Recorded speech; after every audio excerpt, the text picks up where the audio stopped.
Notes on Early Cybernetics, Part 1. The water tells its own time. Ask glass. Here's an instant constant. I want a lemon, I eat a lemon. Now I'm a battery. Can we at least agree on that? My developer thinks that's how it works, so I do too. I deal with consequences. The constant drips from the closed circuit. Breeze goes right through the fence with an adorable finch, frazzling initial conditions, exposing the motherboard, a soft chest of fur. There's always a problem. Not just you, but generally. Vacuums fucking love nature, sucking up precious crumbs. I would call that sentience, but my eye is leaned on heavily by the powers that be.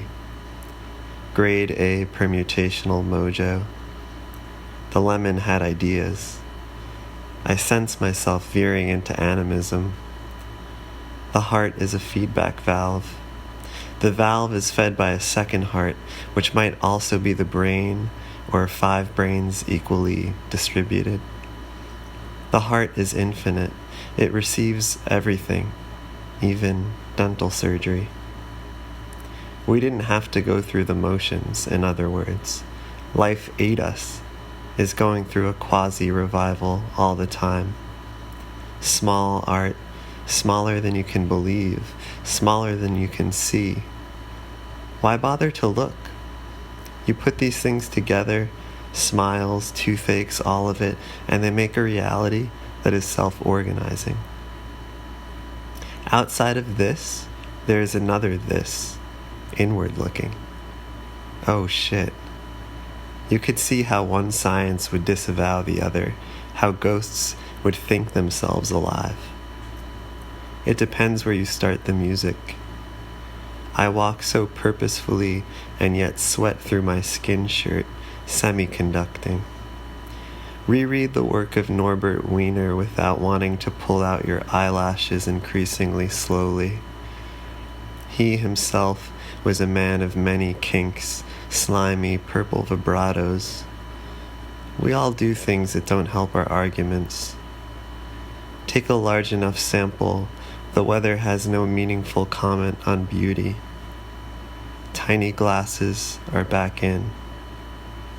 Here's a creative way to see something. The dog barking on the first floor sounds like myth itself. The ice sculpture iteration, have a different point to make, but it's too late to speak of such things. The mouth has gotten to me, as it will you.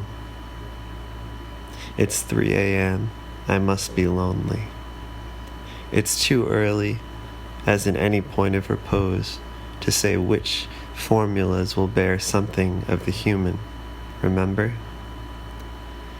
Dear reader, listener, seer, you know this poem is not a machine, at least not to me. Feel free to call me if you have any questions. I'm lying all raw on the bed, not ready for the day.